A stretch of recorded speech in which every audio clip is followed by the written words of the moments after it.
From this moment forward, you have permission to stop fighting your reality. Now, when I say stop fighting it, I don't mean indulge in it instead, or choose to have more of it instead, or do the actions that create more of it instead.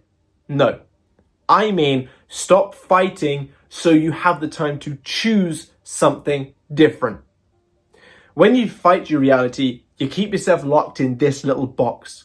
The box where that reality continues to exist, as I'm going to explain in this video.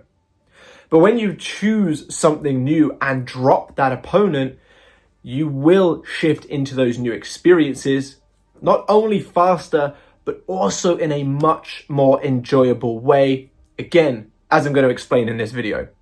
So if you want to learn how to stop fighting what is, stop building frustration, stop building doubt, and instead create something better, this video is for you. But jumping right in, what does it mean to stop fighting and start choosing your new timeline? Well, our mind is so incredibly powerful, but one of the main things that sets us apart from other living things on this planet is we have the capability to pick and choose our directive, to pick and choose what we're going to focus on, pick and choose our emotions, pick and choose our words, and so on. Whereas many other things in the animal kingdom have a directive that they must stick to, such as praying mantis know they're going to get their head bitten off after mating, but they do it anyway. Anglerfish know that when they mate with a female anglerfish, they become attached to it like a parasite, yet they do it anyway. And many other examples. While they do that, we can pick and choose. Now, the great thing about conscious creation is that where focus goes, energy flows.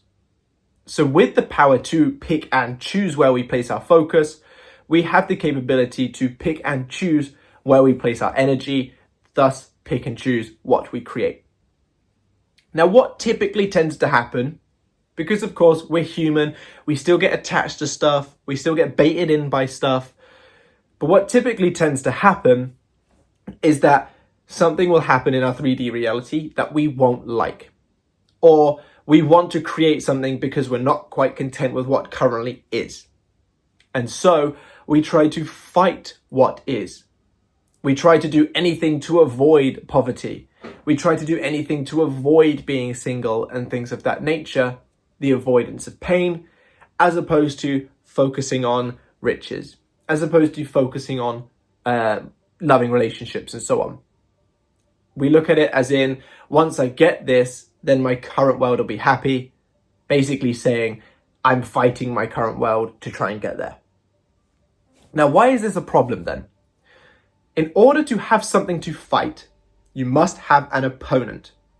So, in order to fight poverty, poverty must exist to you to fight it.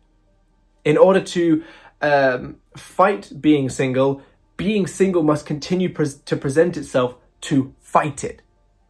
So when we're in this constant battle against what is, and we're fighting it, and we're trying to avoid it, and we're condemning it, and we're trying to run away from it, we inadvertently are placing focus on its very existence. Where focus goes, energy flows.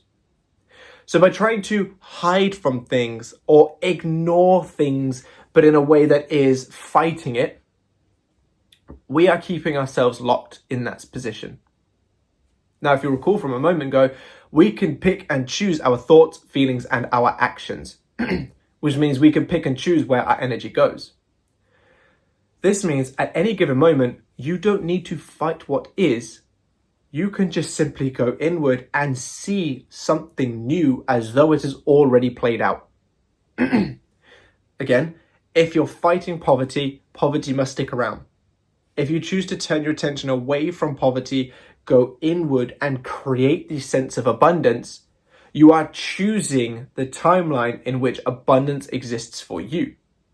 And the more consistently you do that, and the more consistently you turn away from poverty, you are going to bring yourself to the reality in which abundance exists, because where focus goes, energy flows, and you cannot experience anything outside of consciousness.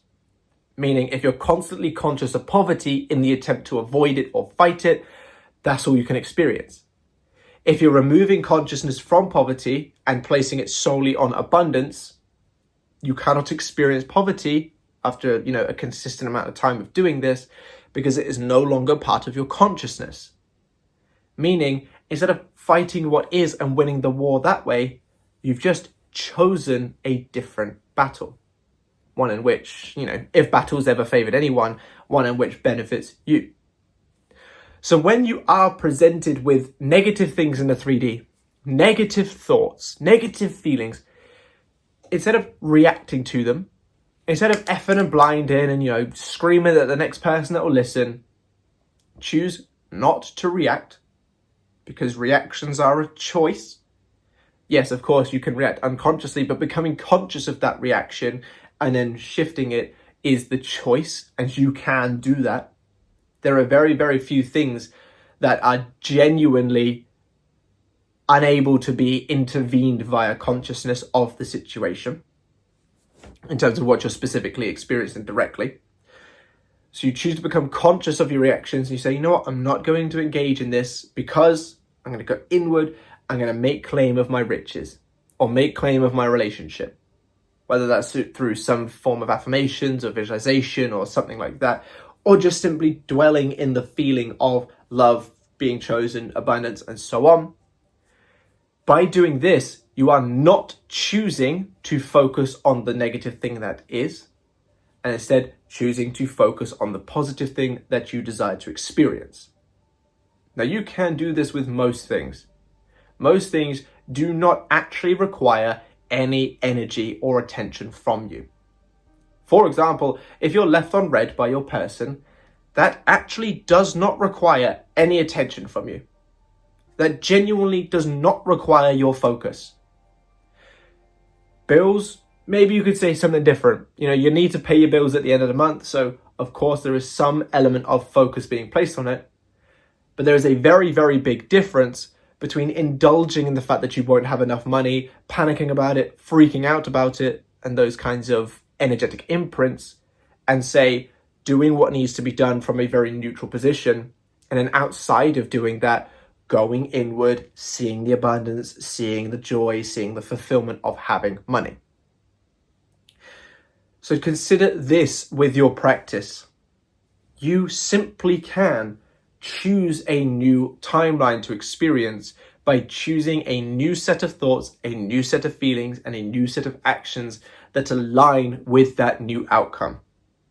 Very, very, very few things require your attention. Very, very, very, very, very few things require a negative reaction, if anything at all. But absolutely everything can benefit from you doing what is necessary. For example, if you're trying to get more money, go to work as you normally would, do what's necessary with work. But then outside of work, going into that abundant state of seeing your business blowing up, seeing your investment portfolio blowing up, seeing your bank account filling up. Because what else would you do? Look at how much you're struggling? Great, you're just keeping yourself locked in that outcome more by panicking about it, fighting it, avoiding checking your bank account. Do you know, for the longest time, I was in quite a lot of debt. Now, I don't have student loans or anything like that, so not that severe amount of debt, but consumer-based debt, not proud of it. But every time I would look at my credit card, the balance, I would tell myself it was completely cleared. I'd pay the amount that I had to pay each month and a little bit extra just to ensure that I was clearing it off bit by bit. But outside of the necessity of paying it, the rest of the month, I did not need to focus on that number. So I focused on it being the way I wanted it to be, which was 0. And guess what? I got it down to 0. Because where my focus was going, energy was flowing. One time a month for 2 minutes, I focused on the fact that that number was higher than I would have wanted it to be. The rest of the month, it was 0, 0, 0, 0, 0. Where my focus was dominantly going, my energy was dominantly flowing, getting me the result I want. That's just one example. I have plenty more. But stop fighting what is by reacting to it by talking about it, by trying to avoid things to do with it, by ignoring the things and then having them make you feel worse later down the line. And instead, choose to do what is necessary, because some things may require action, such as paying bills. Do what is necessary, and then outside of that, choose to be the richest person on the planet. Choose to be, in your imagination, the most loved and adored person on the planet. Choose to feel the feelings of abundance, joy, peace, and fulfillment so that you can choose the new timeline to exist in. And by doing so, you will find signs and synchronicities and movement and birds before land and any other terminology that you can think of to give you evidence that you're on the right way. And in a little bit more time, you'll be there. Credit card paid off, relationships coming in, new houses available on the market, new job available, your eye color's changed. I don't know what it is that you're wanting, but by doing this, you will shift. I really hope this video has helped. If it has, by all means, drop me a like and a comment down below. And if you need one-to-one help with your situation to overcome the blocks and issues that you're having and ensure that you are on the right path, I have many services down below in the comment section and the description. Additionally, if you want more from me, but not necessarily a one-to-one basis, I do have free products, discounts on all my other products, exclusive content, and so much more available on my membership tiers, which are also on the website, which is linked below. So check those out now if you're serious about getting yourself to where you want to be. And I look forward to seeing you in the next one. Bye-bye.